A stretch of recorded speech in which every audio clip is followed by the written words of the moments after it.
Hi and welcome to Arthi's Kitchen. Today I'm going to show you how to make prawn biryani.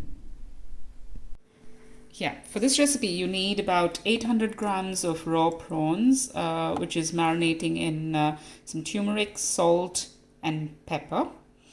And then we have some about 6 onions, which is chopped, and then about 4 tomatoes chopped.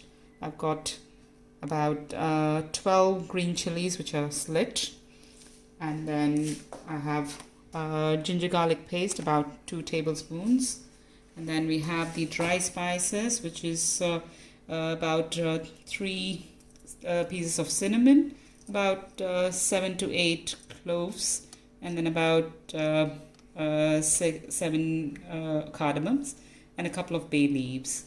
I also have some coconut milk, which I'll be using to make the gravy, and then not to forget one of our main ingredients, which is about a cup or a handful of mint leaves, which are chopped, and a bit more of the coriander leaves as well, which is chopped. And of course we need the rice. I've got about 4 cups of rice, which I'll be washing and then soaking in water for about 10 to 15 minutes. So I'm going to heat oil in a pan.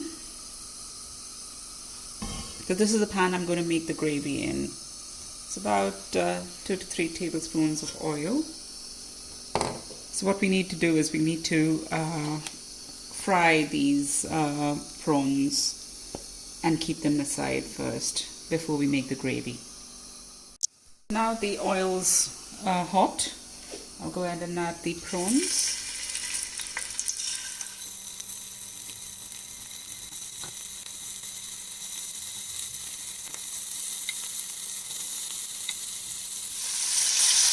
It's always good to fry the prawns, when you make the gravy for the prawn biryani, because that's when how the flavors actually get enhanced into the prawns.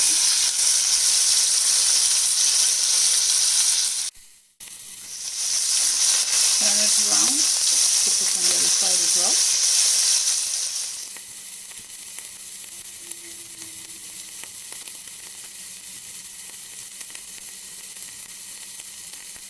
So I'm frying it this way just to make it nice and brown like this. It looks nice in the prawn biryani.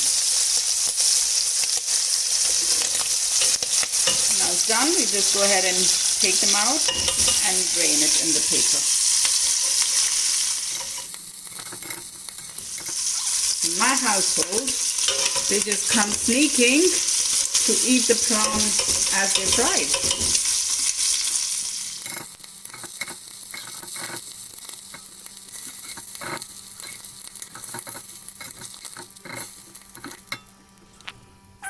I've fried all the prawns and they're just draining away. Now in the same pan, I'm going to add some more oil, about 5 tablespoons of oil. I think that should do. And then I will add the dry masalas.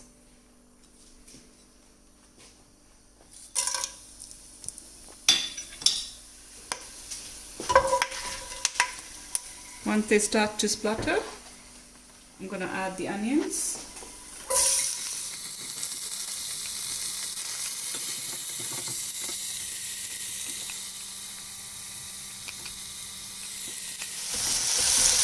And let it sweat really well. At this stage, I always add a bit of salt, just that it makes the onions cook faster.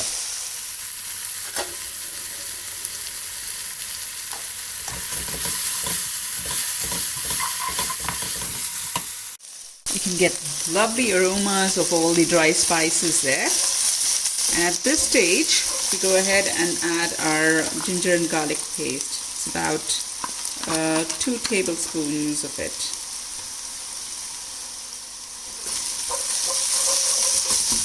And continue to fry it. I'm going to actually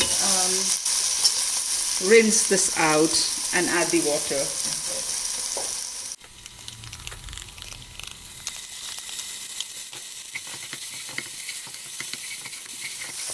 You can get the lovely aroma of the ginger and garlic paste at this moment, and then I'll go ahead and add the green chilies.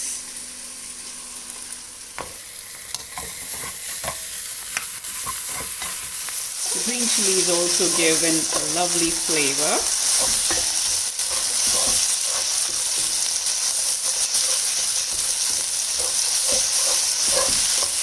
And just continue to cook it for about a minute or so. Now I'll add in the chopped herbs, the mint and the coriander leaves, all of it.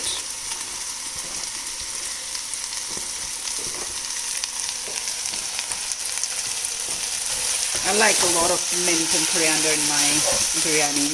They add in so much flavor. And just let it cook nicely for about a couple of minutes.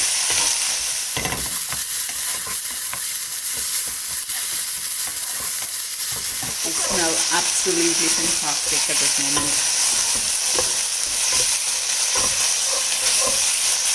It's cooking for about a couple of minutes. Just go ahead and add all of your tomatoes.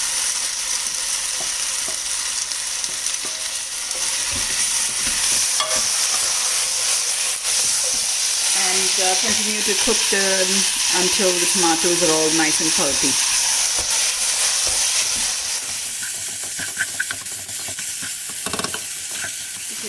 Now I'm going to add all the spices into it, which is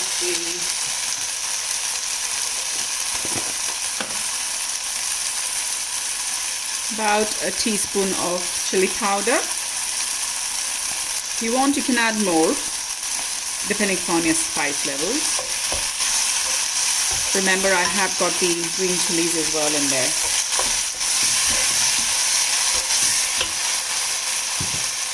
I'm also going to add a bit more of the turmeric powder, about a quarter teaspoon of turmeric powder.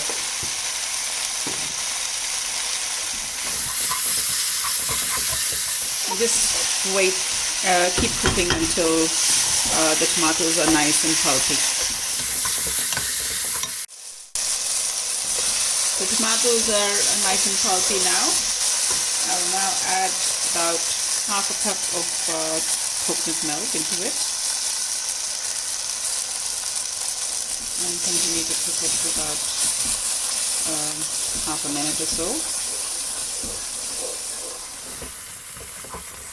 I'll add a bit more of the water.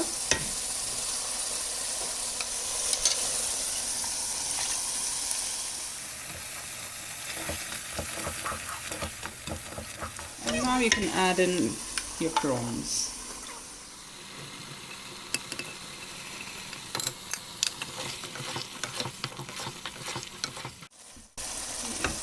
Now just let the whole thing simmer for about 5 minutes and your gravy is ready.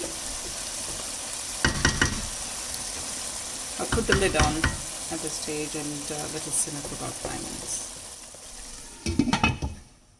I'm measuring up 8 cups of water because I've got 4 cups of rice, which I have washed and soaked for about 15 minutes. It'll probably take a little less than 8, say about 7.5 cups of water, and you add it to the gravy. At this point, you need to check for salt. And see, the salt has to be slightly on the higher side as the rice has to absorb the salt as well. You need the right amount of salt for the rice as well.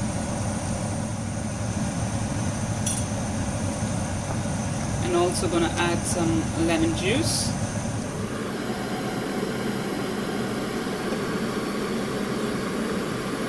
And let it come to a boil. Check for your salt and the sourness from the lemon juice at this point. Seems fine for me now. Just wait for it to boil and then I'll add the rice into it. Now that the whole thing has come to a nice boil, we can go ahead and add our rice into it. The rice has been washed and has been soaking in water for about 15 minutes. I've drained it and now it's ready to be added.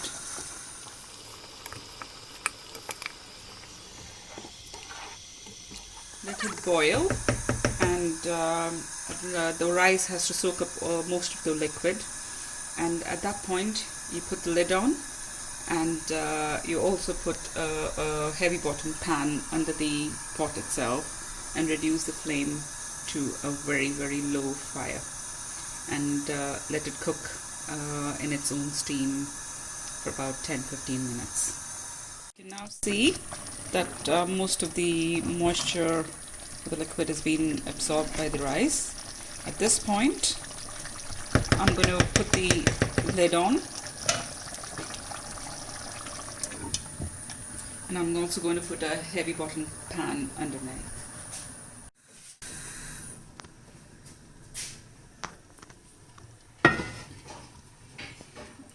I've got it to a very low flame now. That just goes on top there. And now I just have to wait for about 10 to 15 minutes, and all of the moisture would be absorbed. A bit of an extra cling film over my pot, just to stop any steam from escaping. It's been 15 minutes on low flame, and I left it for about 15 to 20 minutes to rest, and now I'm just going to open it.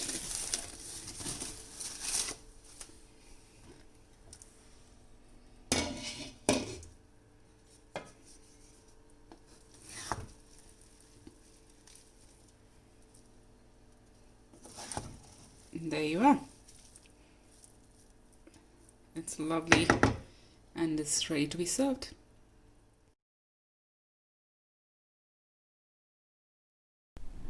Thanks for watching. Hope you enjoyed it. Don't forget to like and subscribe.